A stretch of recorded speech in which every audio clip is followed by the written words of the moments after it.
Hey, I'm Sith King. And I'm Sonic Sons. We're the Rambling Reviewers. And today we're looking at Avengers Endgame. Yeah, if I sound a little out of it, it's because this monster was 3 hours and change long.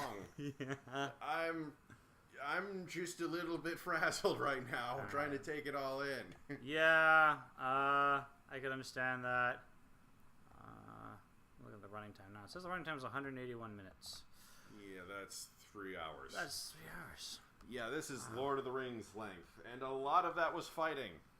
Well, actually, it's surprising how much of it wasn't. The fighting was towards the end. There was big old fight scenes. I was impressed by how much time they spent just sort of pacing it out, building up the rest of the world and how people were doing and stuff in the beginning. My quick take impression as well. This is great, and it was so heart-wrenching in a good way to see Tony die and Captain America retired. Okay, spoilers. We should Yeah. have given the spoiler away. Yeah, okay. Just heart-wrenching. That's my first, and wonderful fight scenes and stuff, and also time travel makes no sense. Okay, my just quick impression of it, I don't know, it felt a little hollow for me. You think so? Like, imagine the feeling you get when you eat a full Thanksgiving dinner and you feel really full and good because that was good food that fills you up and is good for you, versus pigging out on junk food. Okay, so that felt more like junk food to you? I don't know. It felt like it was trying to do all of these things, and sometimes it didn't exactly succeed at that. Captain Marvel is one example of that, and I'm not going to be one of those guys that's like, oh, we can't have a girl in the movie, because that's just insane and stupid. Black Widow was one of my favorite characters. But her inclusion in this film felt entirely unnecessary. Yeah. Pretty much every scene she was in could have been filled by another character. Or just no character at all. Like, really, honestly. I is fine with her as a character in the general sense, but was she needed in this plot? No. No, not remotely. Yeah, I mean, she showed up 3 times in the whole film, and she didn't really feel like she did anything. Well, like, she blew up Thanos' ship near the end, which is great, but you could have just as well had that happen by other means. You could have had a Wakandan super weapon. You could have had Tony overloading his power with Thor's power. Yeah. Which I am grateful that they brought in a lot of little Marvel plot threads that have been weaved through this. Like Thor's lightning supercharging Tony's capacitors. Yeah. That was good, seeing that. But what I also mean is, okay, let's just go through the movie as it is and just... Like, in order, you mean? Yeah. All right. It starts off by showing Hawkeye on his family farm with his wife and his 3 children. He's teaching his daughter archery while his sons are playing catch with one another, and his wife is making... Hot dogs? Yeah. Mayo. With mayonnaise, yeah. Yeah, so Hawkeye turns his back for a second, and when he turns back, well, everyone's kind of turned to dust. Dun, dun, dun. Yeah. Just very heartbreaking. It was interesting to start off on such a sort of normal moment and all that. It's a little bit like, actually, the beginning of Return to the King, where they start off on, like, fishing. Everything's normal, and oh, wait, never mind, here comes the plot. Yeah. Then it shifts out to space in the Guardians of the Galaxy's ship, where Tony and Nebula are playing table football. Yeah. Because they've been sitting out there for nearly a month at this point, and yeah. It was interesting to even play with the idea that Tony might just die from lack of oxygen, like in a very unheroic sort of a way. Yep. Poignant, but not in the midst of battle type of heroic. And of course, he ends up getting saved. Oh, yeah, so that's one part where Captain Marvel shows up. She shows up to save him. And then, but there could have been some other ship that comes by, or they could have just not had his ship dead in the water to begin with. Or it could, I don't know, just Captain... It's like we said, at the end of Infinity War, there was that scene where where Nick Fury was contacting Captain Marvel. And we thought, oh, she's going to be really important for the next one. But she wasn't. Nope. She only showed up on Earth, and no one knows who she is on Earth, like a month later when she drags Tony's ass back. Yeah, she did, make contact with the Avengers before getting Tony. That's in the stinger at the end of Captain Marvel movie. She just shows up and goes, "Where's Nick Fury?" And presumably they explained everything to her, and she explained who she is, so they knew of her. But no, she's not, like, deeply embedded into the plot, and look, we're just going to have to let go of that expectation. What that thing was with Nick Fury pressing the button was not a sign that this character is going to be important for the next film. It's going to be, this character is going to exist in the Marvel Universe. That was it. That was all they were telling us. Which stinks, because, it didn't really build the world or set up a plot point for the next major installment in the series. Not like, say, you've taken your first steps into a larger world. I'd like to talk to you about the Avengers Initiative was. Yeah. That still remains one of the best stingers I've ever seen, just because of the world that it opened up there. And because they fully, delivered on that promise. When you first saw the first Iron Man, it was like, oh, that's a neat little thing for them to add. And then it was like, no, wait, we are seriously doing this. Come 2012, it was real, Oh, hell yeah. But just Captain Marvel just felt kind of wasted in this. We didn't develop her character. We didn't learn anything about her. She just was there and she smashed some stuff. Yes. And as I said to you before we started recording, look, they had to devote the time they had to all the characters that are already central. To put in more of an arc with Captain Marvel, we have to split this into 2 movies. We'd have to Avengers Infinity War, Endgame Part 1, or Middle Game, whatever you want to call it, then Endgame, and they just didn't have time. I understand. They have a lot of stuff to juggle here. Oh, yeah, obviously. But, I don't know, I'm still just kind of upset that they didn't try at least something. If they set it up like that earlier, then, Anyway, so Captain Marvel drags the Guardians ship with Tony and Nebula back to Earth, where Tony just starts yelling at Captain America because you weren't there, which I understand he's really upset because he just watched his protege die and lost and nearly himself got killed in deep space. Also, he hasn't had time to really deal with he hasn't had an opportunity to hash things out with Captain America since Civil War happened. So makes some sense. And then they cut to 5 years later, and I was impressed that they went there with this. They actually had everyone just go about their lives. Cap is part of a support group, helping people keep their hope alive. You got, what is it? Hawkeye becomes a freaking ninja and just starts murdering criminals left and right. Yeah, because he's all upset over the loss of his family. You got Black Widow's still running the Avengers essentially, and just keeping in touch with everyone and trying to suppress crime as best we can. But there's no grand scheme to fix the universe, because for 5 years no one had any good ideas on how to do that. I got one thing. We should mention before the time skip. They do run off to go find Thanos. Oh my god, I forgot. Yeah. See, it says a lot about how they handled that Thanos in this scene that we didn't even remember it until he just brought it up. Right. So we found the power signature of the Infinity Stones. So we go off to this one planet. It's a little slightly weird that Nebula gives a speech about how, yes, Thanos always talked to him about his plan. He was going to spend time in the garden. And then they're like, where the heck is that?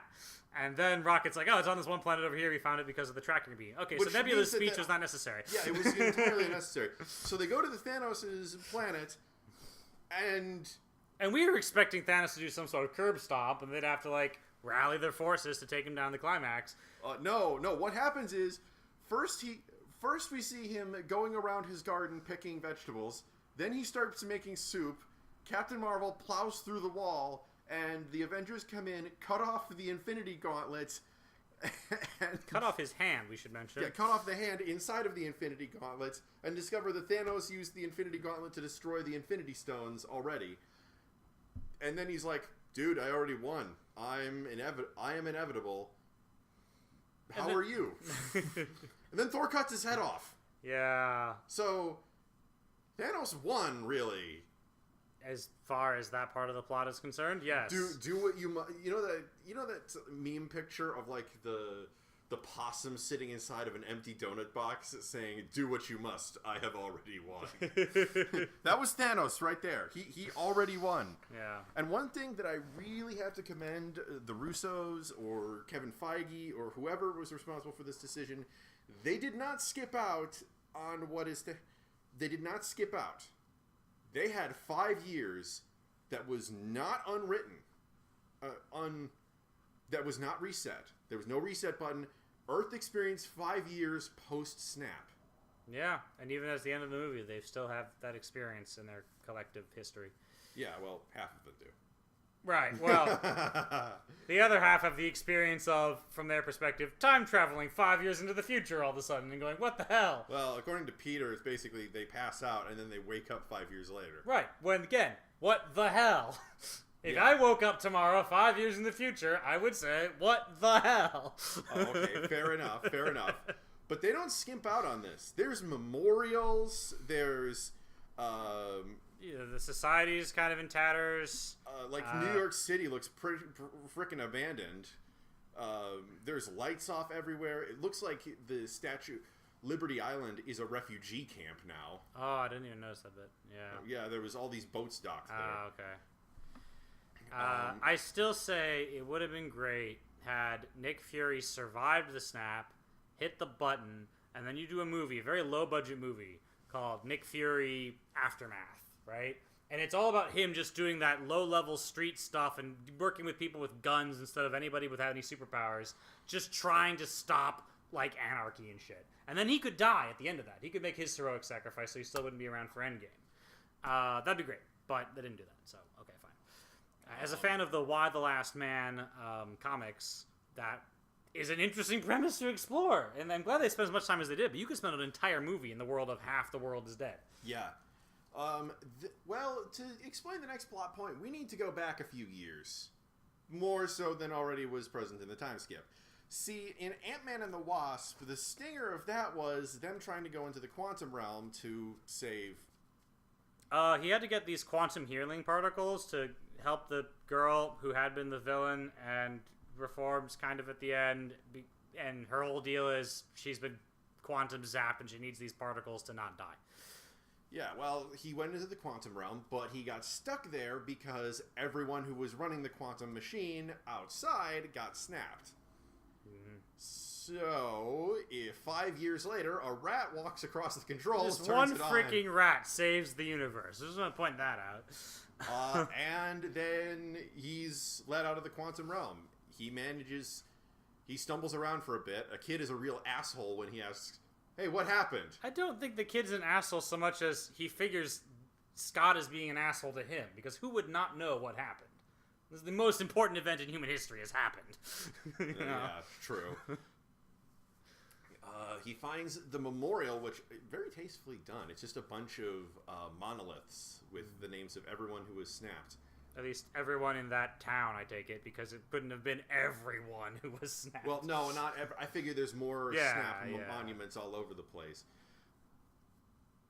Wow, that town didn't have many people that were snapped away, did they? Because it would have to be that neighborhood, honestly. That was whatever the frick was going on. Given the font size and how many. Yeah, of these right. There was like maybe 1,000 names on there, 2,000 names. Yeah. I bet this is just for this one suburb of San Fran. Yeah. He goes looking for Cassie's name, and he finds his own name. And he's like, "Wait, no, I'm not dead." Then he goes, "I'm not dead." Oh my God, maybe I am dead.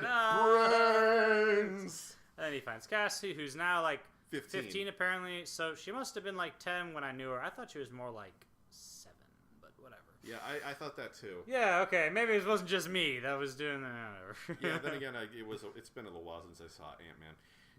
Anyway, then eventually he makes his way across the nation to Avengers HQ, and I'm cutting out some stuff where the new Avengers consist of Rocket, Nebula, Okoye,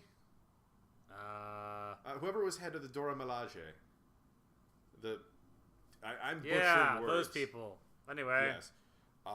They're the new Anyways, there's new Avengers now, and they're keeping track of things all over the world, and Natasha's running it because, yeah. Because why not?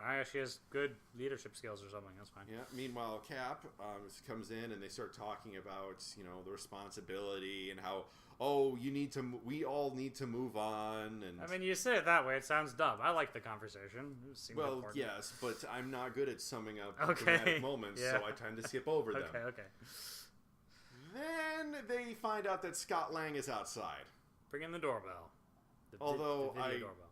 Oh, okay. Since he was Ant-Man, I guess they would have been informed that he was snapped away. Well, since he hasn't shown up in 5 years, they must have assumed he'd been snapped away, because all the other Avengers checked in eventually, right? Well, yeah, I guess. It's just that why would they... Like, I wouldn't care if some random guy was sitting outside my front door and yelling at the camera. No, but they've met him before. He was in... Right. They met him once, and Tony barely remembered him. Well, yeah, but he was fighting on Cap's side. I'm just saying, they're... I don't know. He doesn't strike me as very memorable sometimes. All right, well, Cap He's memorable in his own way, but not in a Avengers-y kind of way. I'll give you that. Yeah. Anyways, they let him in, and he reveals, hey, the quantum realm can be used to time travel if you get really, really small. Yeah, which is the beginning of our questions about time travel, honestly. Oh, God. The way this... Did you see Ant-Man and the Wasp, or did you just know about the Stinger? I just know about the Stinger. Okay, so... the plot of in Ant-Man, it was established that Hank Pym's wife did a heroic sacrifice in which she basically rigged her suit to go, super small so she could stop this missile, but as a side effect, she's now trapped forever in the quantum realm and is, effectively dead. And then Ant-Man 2, Ant-Man and the Wasp, it goes, oh, wait, turns out it's possible to live in the quantum realm. So the whole plot is them getting in there at the right time, in the right place or whatever, so they can find her and get her out again. And when they find her, she's aged the appropriate amount of time. She's elderly now, which is okay, so were you living this whole time? Did you, eat food and experience cellular degeneration and all this stuff? How were you... What did you drink? What did you eat? Yeah, that was totally in the how it should have ended. And she was like, oh, science, particles, and whatever. But she... Okay, the rules seem to be that you experience time at the same rate as the normal universe, and apparently you don't need to eat. And now the rules are, he was in the quantum realm for 5 hours, but the rest of the world experienced 5 years. So it's like a hyperbaric time chamber in reverse, I guess. Hyperbolic, yeah. But, okay, So then, because he experiences time at a different rate, science, you can go back in time. And that's only the beginning of where this makes very little sense. Uh-huh. So they go to Tony, who's living in a cabin in the forest, and by cabin I mean a really, really nice mansion-y cabin type of thing that you see on TLC, where he's living with Pepper and his daughter. Whom he referenced in the Infinity War at the beginning. You remember this? No. He tells Pepper, I had a dream that and the dream was that you were pregnant. Are you pregnant? And she's like, no, I'm not. And then oh wait, maybe she was.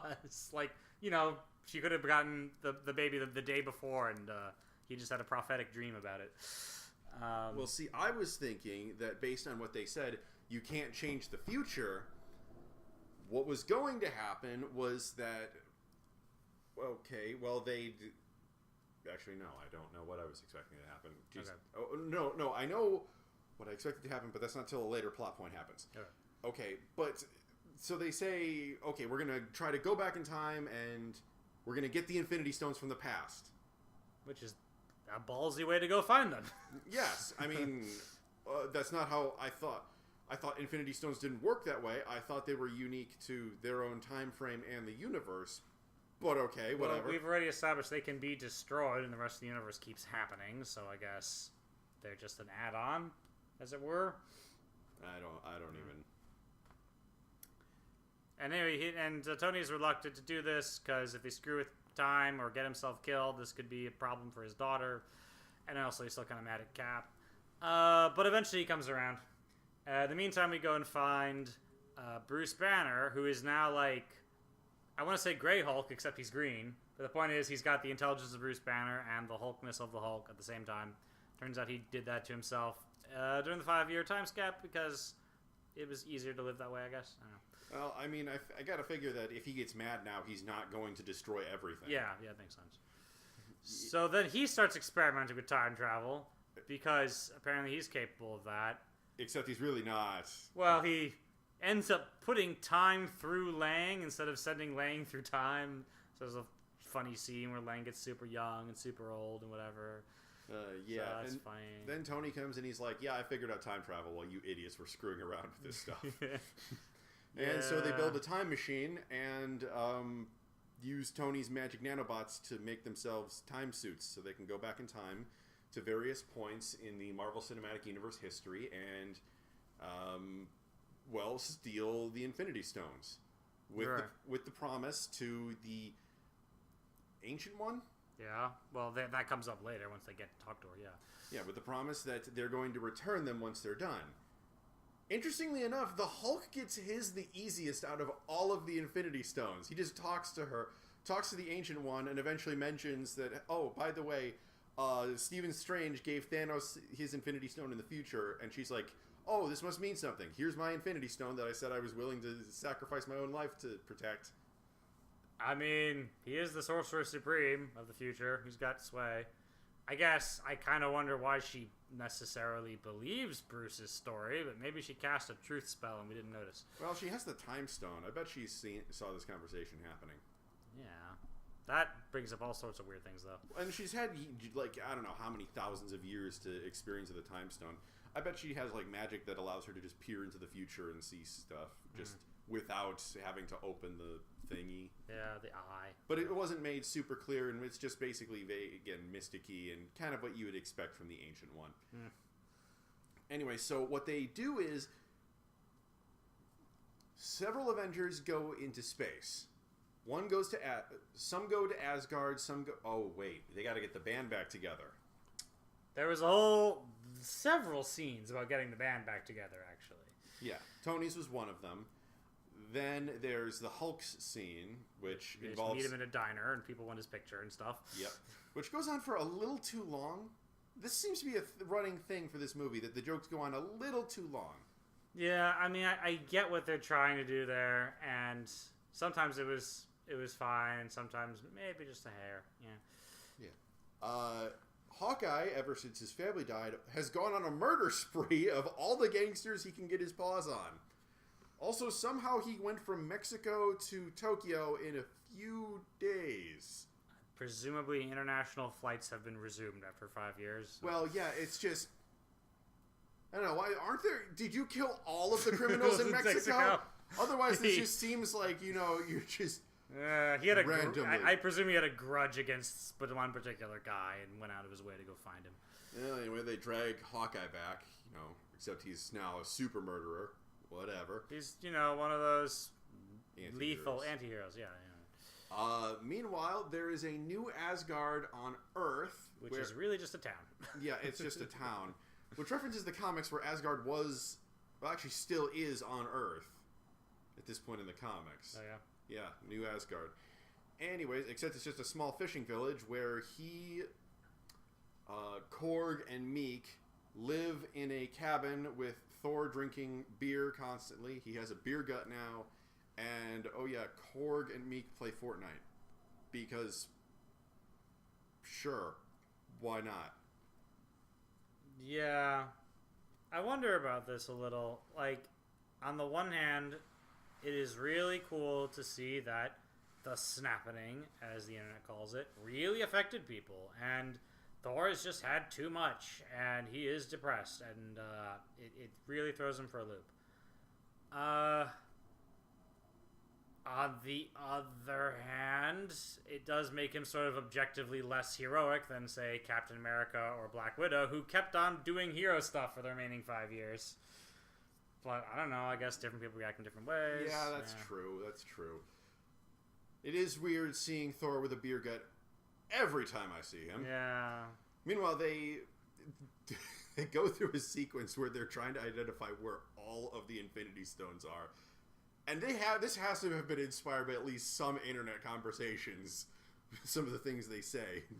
Like, Thor tries to give a summary of Thor 2, which involved his Infinity Stone, the Reality Stone. But he does it super drunk.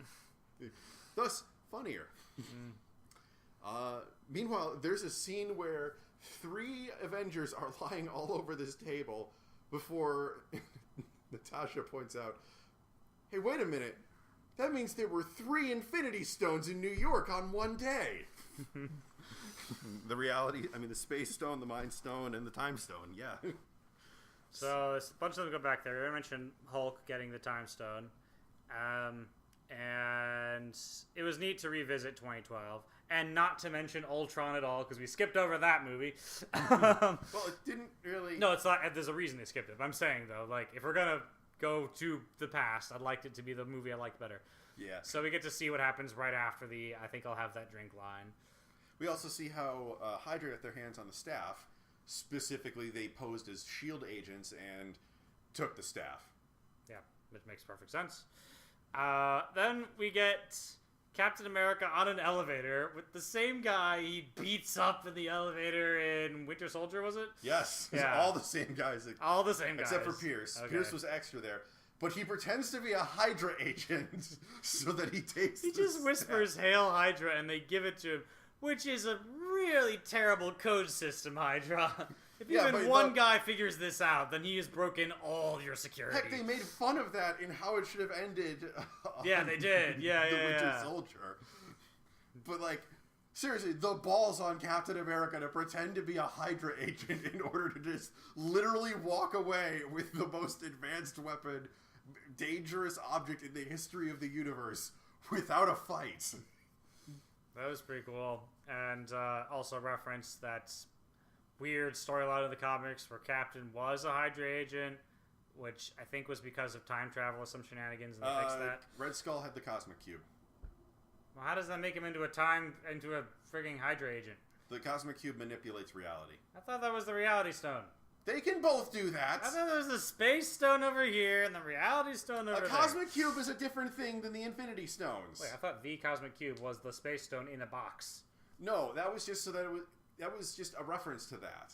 Oh, so there are 2 separate things in the comics. Yes. Okay, fine. Yes. Anyway, the Space Stone is just a regular stone. Okay. Not in the box. In fact, I don't know why it's in the box, to be honest. It just looks cool that way. Yeah. But Iron Man and Ant-Man's goes horribly wrong. Yeah. See, they run into other Hydra agents posing as S.H.I.E.L.D. agents who try to get the cube and Loki from them. Which, how did this play out in the original timeline? Yeah, I don't know, but apparently they also made Hulk take the stairs, which pissed him off.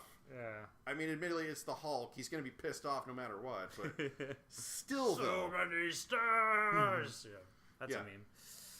But in the resulting fight, it results in the briefcase with the Infinity Stone getting kicked around until it gets at Loki's feet, reaches down, grabs it, and warps away. Yes. So, congratulations, you have borked the timeline horribly. I don't even know what the hell is going to happen in this reality. No, also, I noticed they made a sneaky way to resurrect Loki after killing him for the 3rd time last movie. Yeah. So, of course, yep, you brought him back. I'm not surprised. Okay, moving on. Well, that's if that's in this same timeline. Yeah, but the point is, the Cosmic Cube is supposed to be on Asgard. Remember? Right. Well, they left themselves a door open for alternate timeline Loki to show up in future movies if they feel like it. Right. Okay.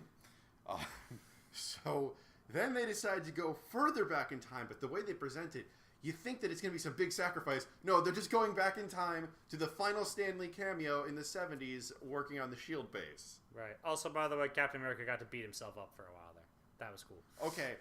This scene confused me because I thought that was Loki that he was beating up. No, because he was going, I thought Loki was going, don't worry, I found Loki. Like, you know, one of those things where, you know, don't shoot me, shoot him, shoot him. I'm the real one.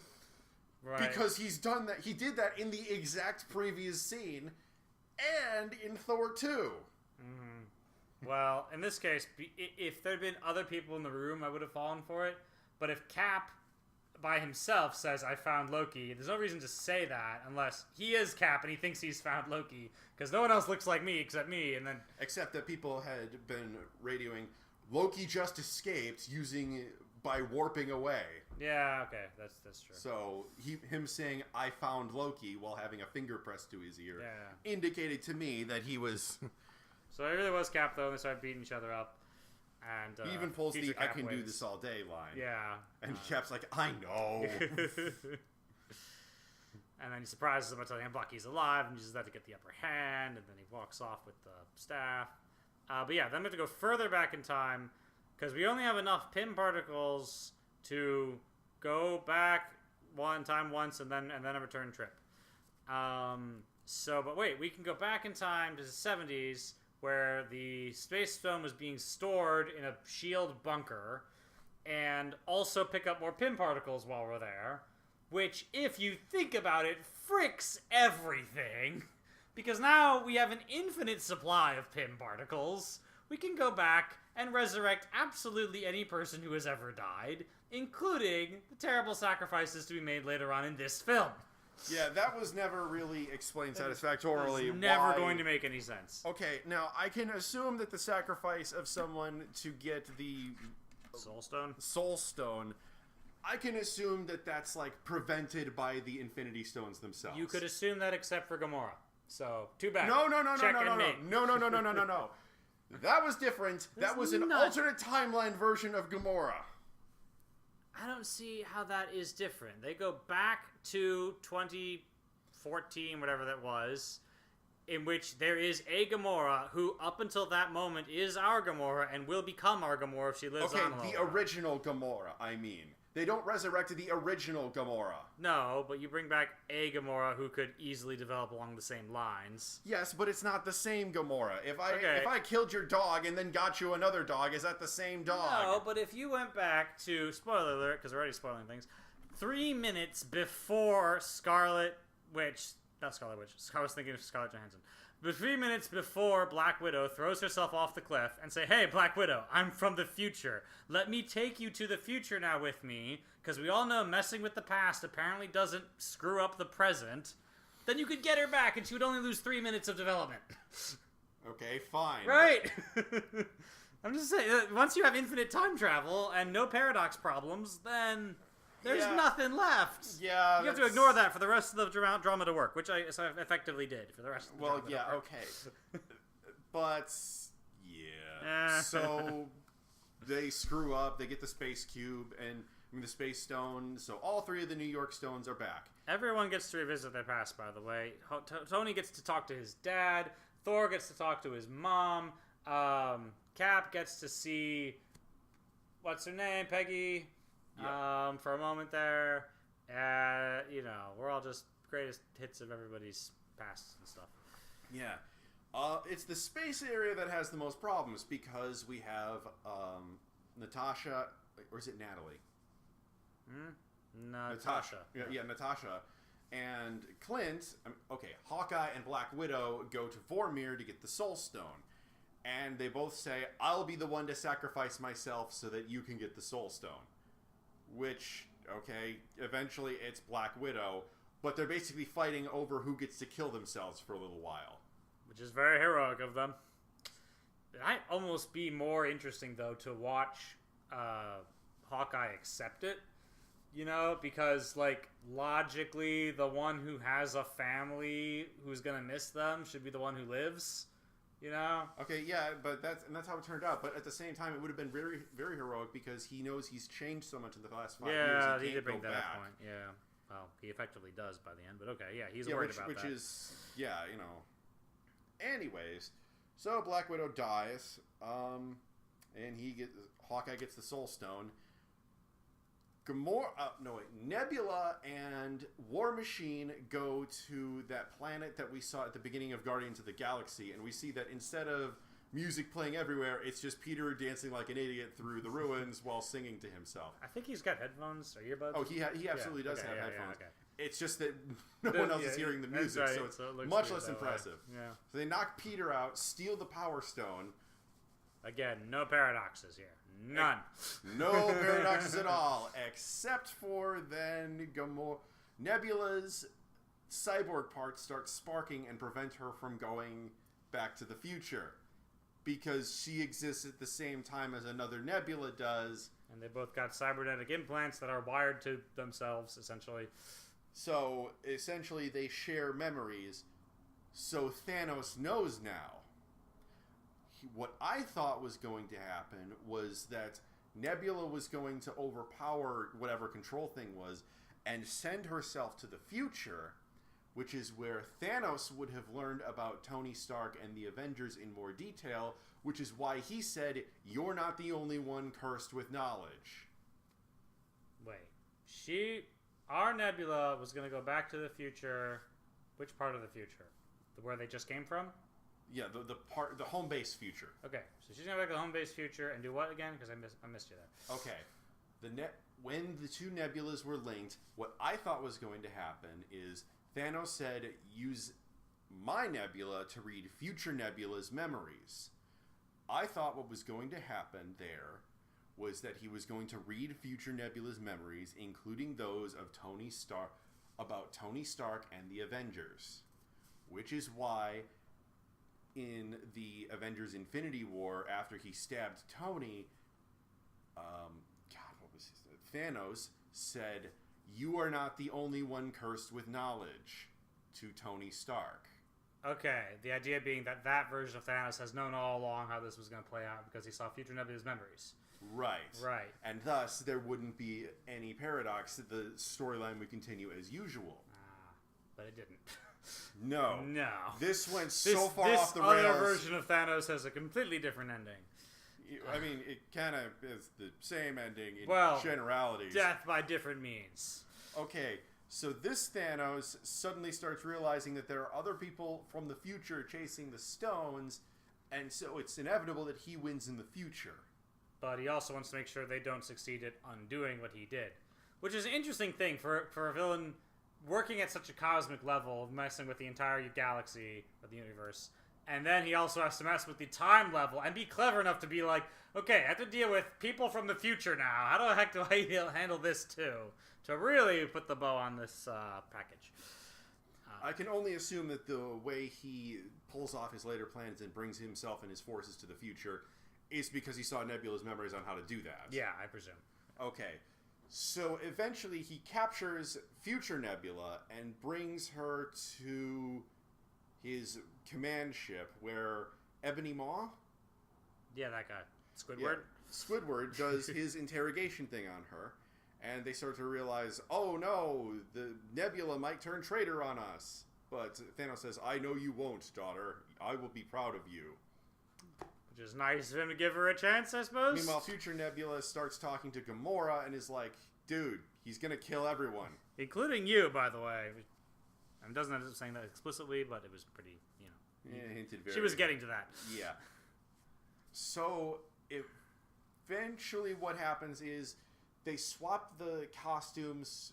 They swap the two costumes of the two Nebulas. God, I hate time travel. Yeah. And use that Nebula to bring... They send that Nebula as a mole to the future where they don't suspect her, and he uses that Nebula to bring his forces and his command ship to the future, which is to say the present day. Yeah, I'm going to call that home base future. Home base future. Where this Thanos does not have any of the Infinity Stones, by the way. I mean, I guess he would have had one if he'd kept the scepter. Why did he give Loki the scepter anyway? We don't know when he got the scepter either. No, wait, this was already... This was after he just given Loki the scepter for this one, yeah? Yeah.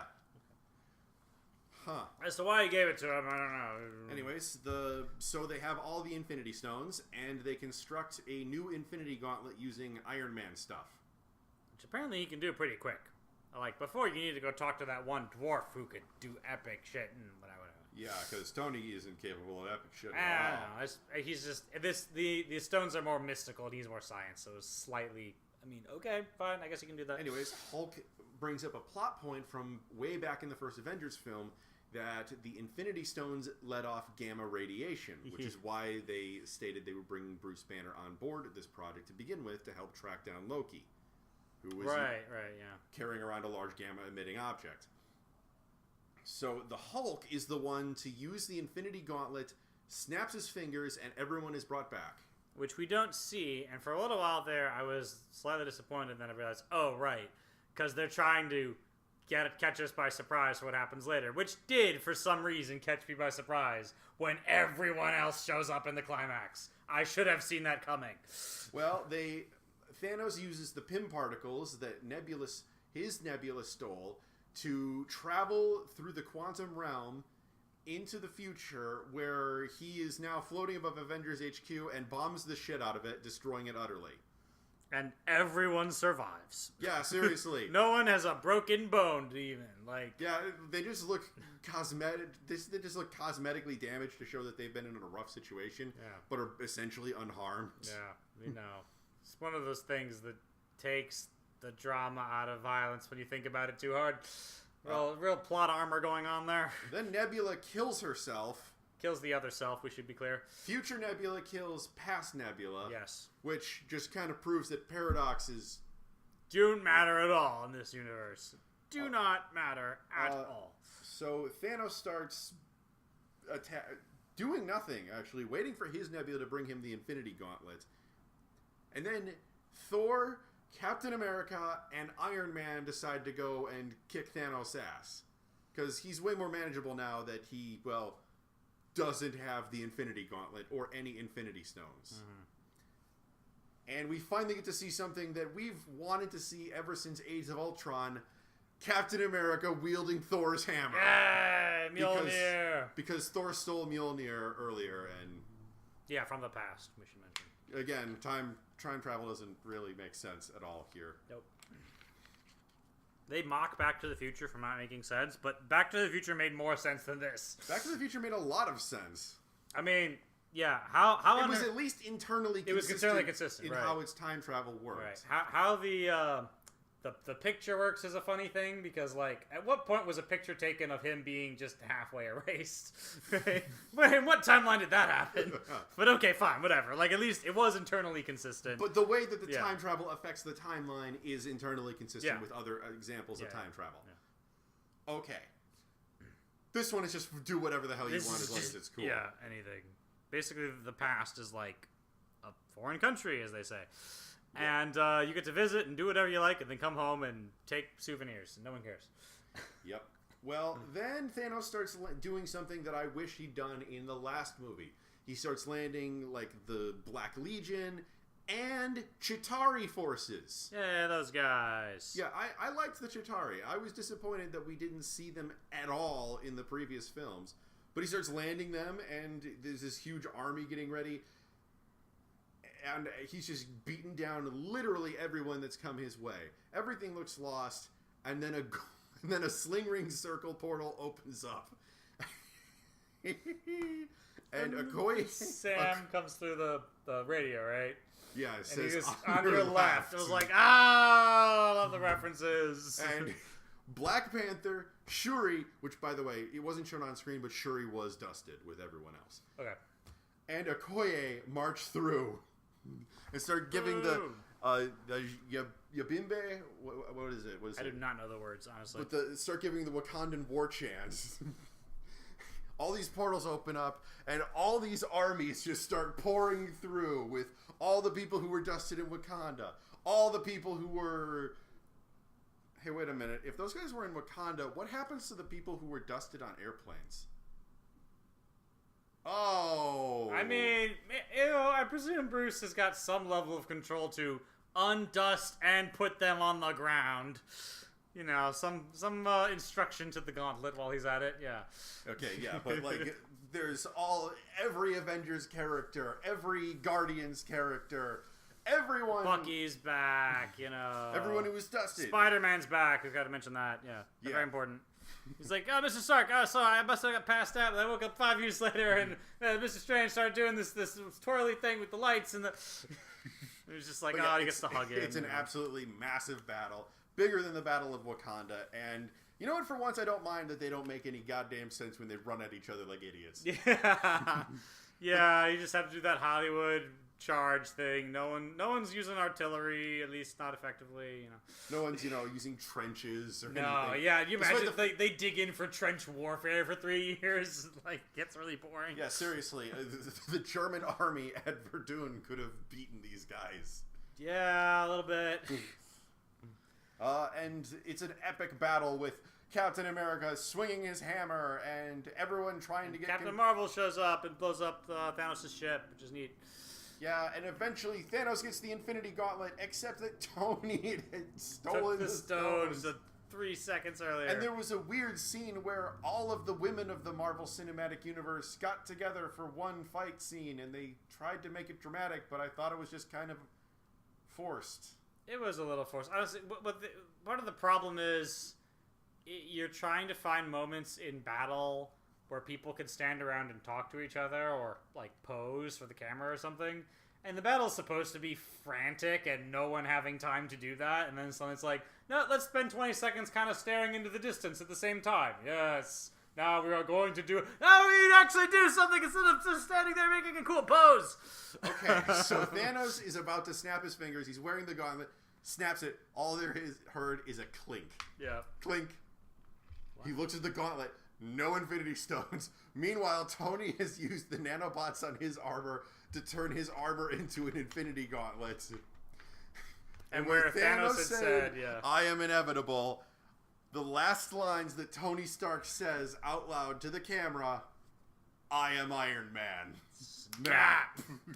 And suddenly, Thanos' forces are the ones who get snapped and start disintegrating into nothingness. And Thanos is the last to go, taken down by his own scheme, as it were.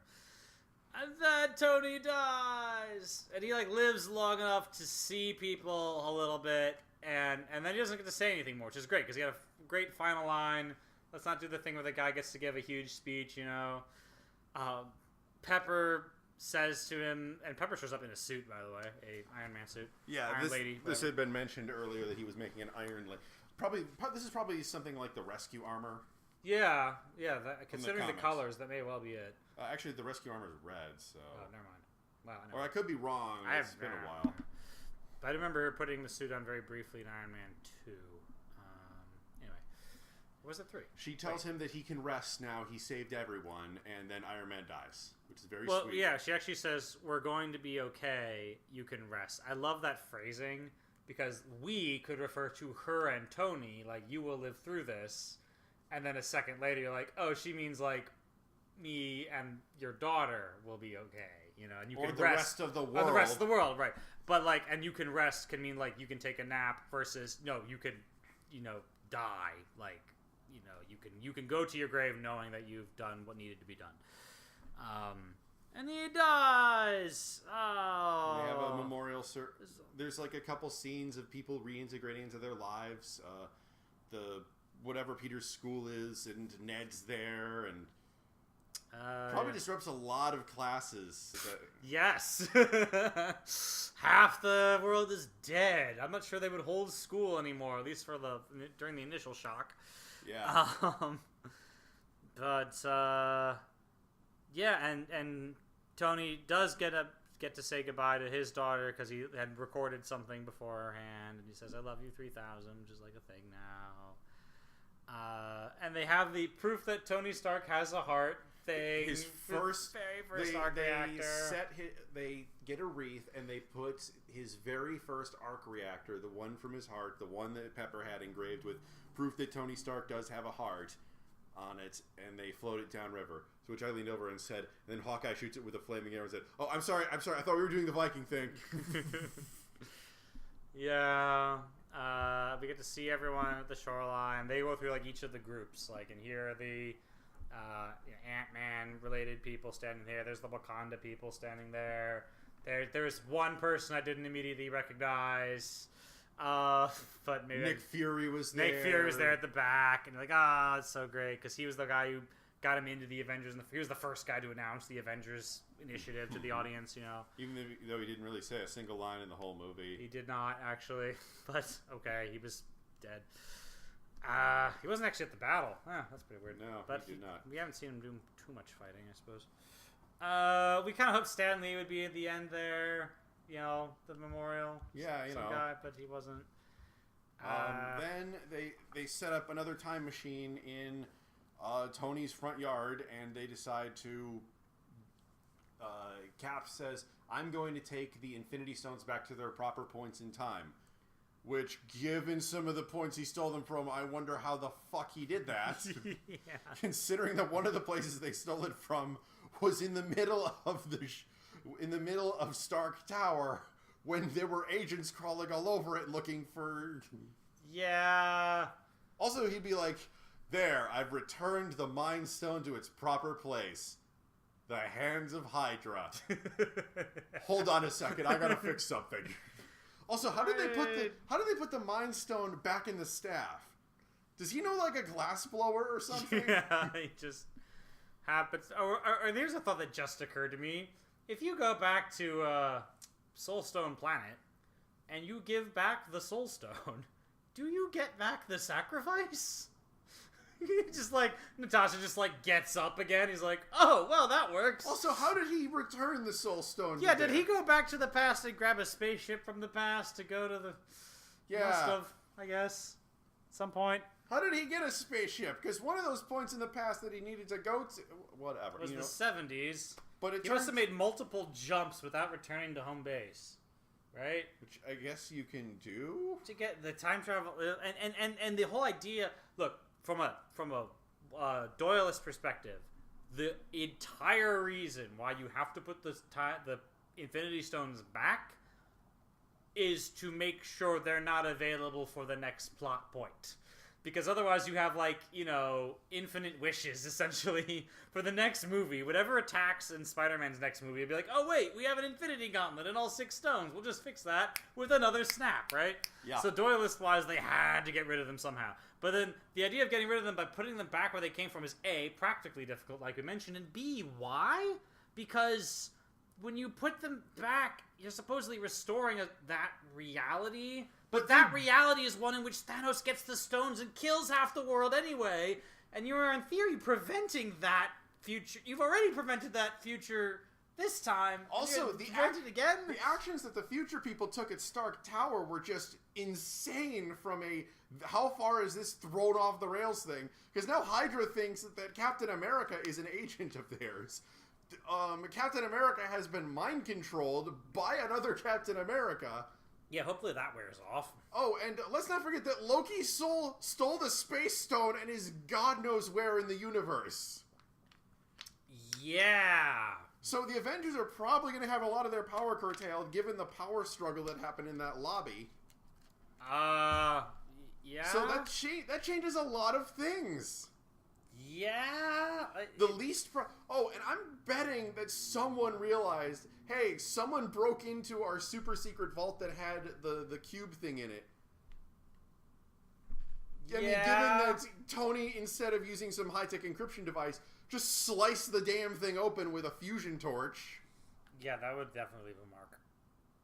So they did one throwaway line, which is totally meant to just, open up Pandora's box. Where they say, hey, Cap, make sure you put each of the each of the Infinity Stones in the correct place. Otherwise, you could create a bunch of really weird alternate timelines. Which...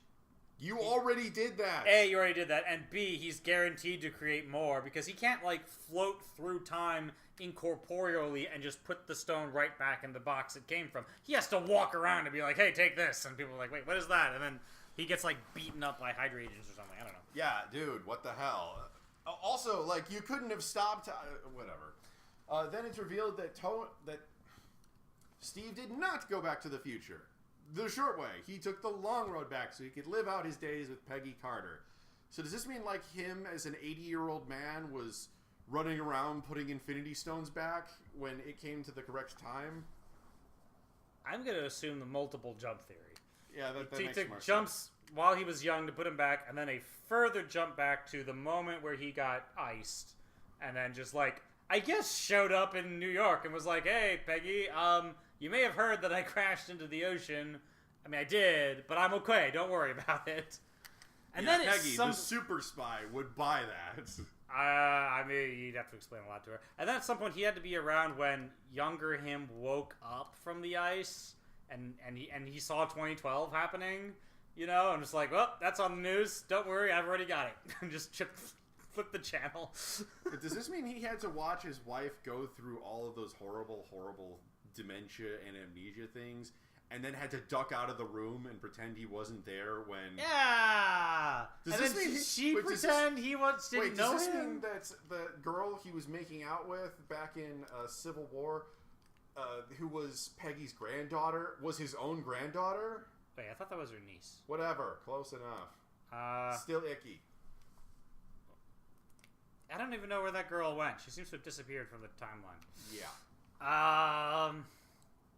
And furthermore, since the what happened to his suit? Did he just hide it? If so, where? Did no one question the massive unstable nanobots that was in the time-traveling massive nanobots he just stuffed in the cupboard somewhere? Maybe.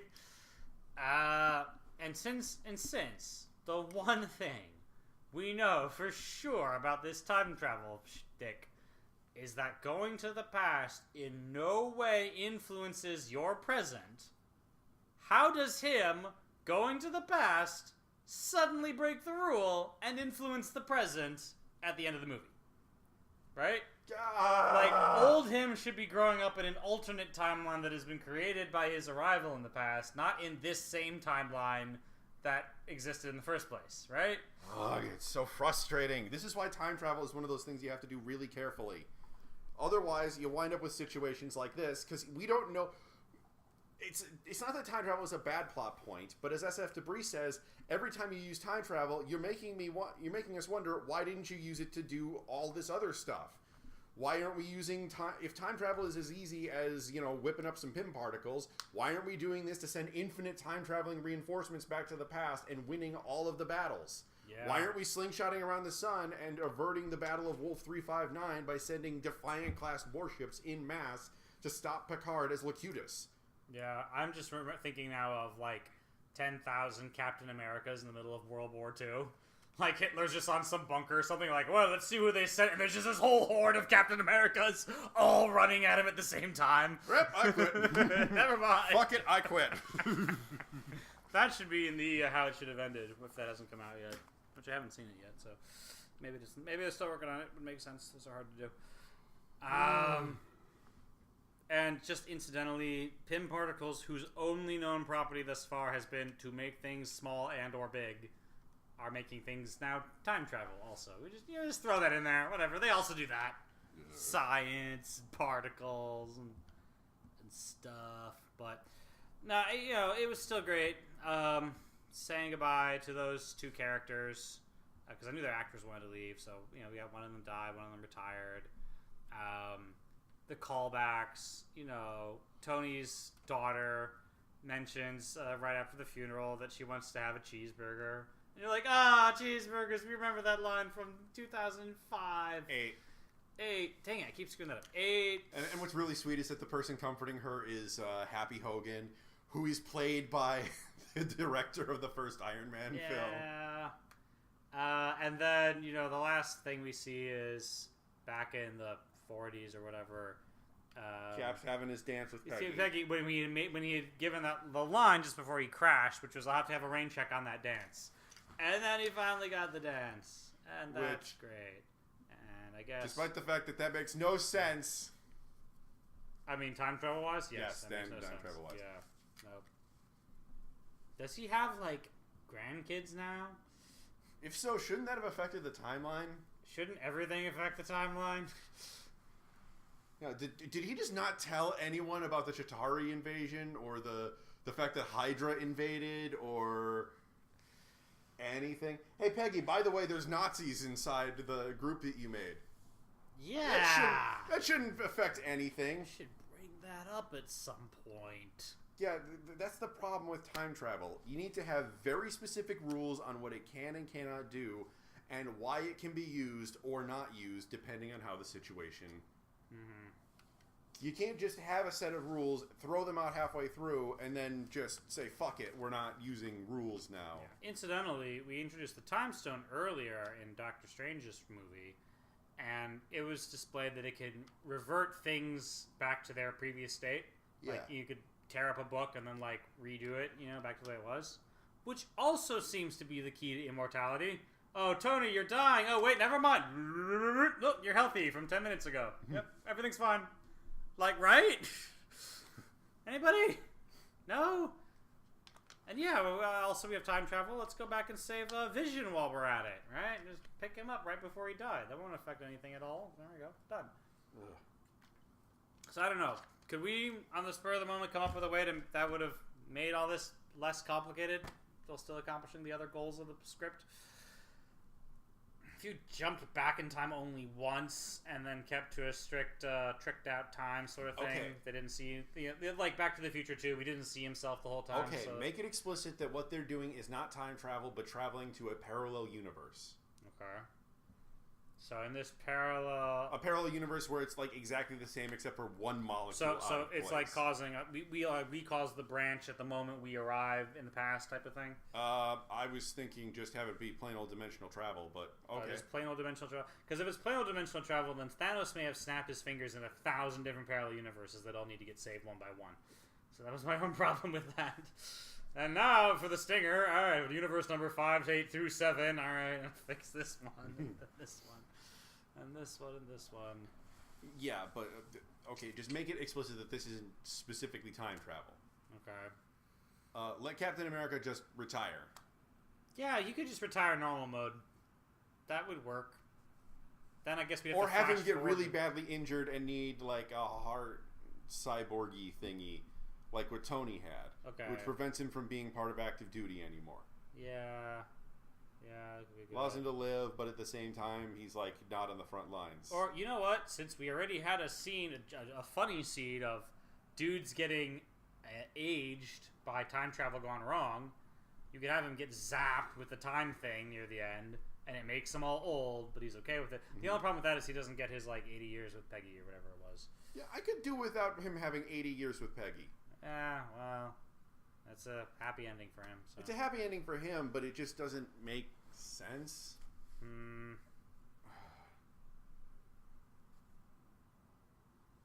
They did reference briefly about this idea of we need to get a life and so forth, and so in order for him to get a life, he goes back to the old one. Well, that doesn't... yeah, no. What I was gonna say though, if that had been more of a theme of like Cap, you're working too hard, you need to like stop and smell the roses, and at the end of the movie he gets to do just that. You mean like... But you can't call him he's working too hard when he's doing something that will save the universe and is absolutely necessary. So it's hard to build a theme around that.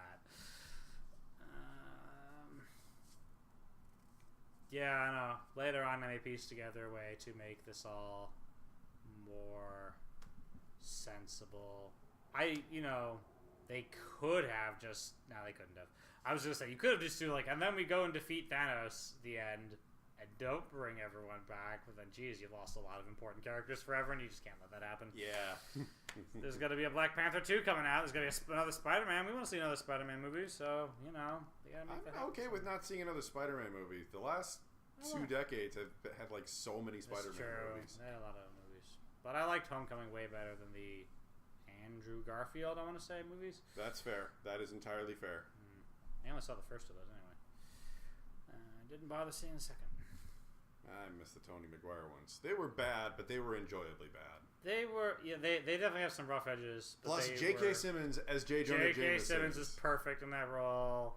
And it was, superheroes were fresher back then. It was new. We had just never seen this. Like you'd seen, Batman 1980 or something, but this was a modern age all of a sudden, and it was neat. And man, Stan Lee cameos back then were like, I didn't notice him making a cameo until Spider-Man 3, and I was like, oh my gosh, there he is! And then I didn't realize, like, oh, he's in every movie. Okay. Which, by the way, and I said this before we started recording, I wish they'd had the foresight several years ago when they recorded, like, 6 or 7 Stan Lee cameos all at once. I wish they'd realized, we're going to have the Ultimate Avengers movie at some point. Let's do the Ultimate Stan Lee cameo to go with it. And I thought the great way to do that, because you could write this little scene and then just slot it into any other plot that somehow involves cosmic time and space travel, is, they're doing like another jump through time or something, and Captain America finds himself alone on this like weird rock floating in space, and around him it's all cosmic, like not normal space, and then I'm gonna call him Stan shows up, like the character's name will be Stan, and he like comes like through some portal or something. He goes, "Oh, don't worry, it's just a minor blip in the space-time continuum. It'll fix itself soon." And he kind of sits down, and Cap's like, "Yeah, do I know you?" And he's like, "Oh, well, you probably see me around. I'm with these people called the Watchers. They got me going back and forth across the galaxy, back and forth through time, even to other universes. I've seen a lot of interesting things. Met a lot of interesting people." And the Cap could say like, "Well, do you see what happens next? Do we win? Do we survive?" Like you just have this like right before the climax, and he could be, "Oh, sorry, kid. I don't know that one, but well, I'll tell you this. I've seen you, and I've seen your friends, and you can really call yourselves heroes. It's not to say you're perfect, but you've done what you can with the talents you got, and that's all there is to it." And then his portal like opens up again. It's like, "Oh, here's my stop. All right, I'll be seeing you around, I guess. Keep up the good fight." And then as he's leaving, Cap says, "Hey, will I ever see you again?" And Stan turns around and goes, "Well, I'm always around, kid, whether you see me or not." And then he looks back at the portal and says, "Excelsior!" And then disappears into the ether. Right? And then in the credits, somewhere just in the text of the credits, it would say, after his tour of duty with the Watchers came to an end, the Watchers rewarded Stan with a youth serum and transport to the universe of his choice. Next paragraph. He settled down in a little-known universe and began working for Marvel Comics. Like, the whole time, our Stan Lee was just writing down stuff that he had seen in his interdimensional travels. Right? It'd be so perfect. But they didn't think of that. Oh, well. It is what it is. I'll write a fanfic or something. But overall, it was a big climactic thing. We'll see what happens next with the MCU and whether they'll ever have a movie as big as this one. Oh, I hope not. Yeah. I'm good for superhero movies for a little while. I understand. Yeah, you can't be at maximum volume all the time. Oh God, no. Yeah.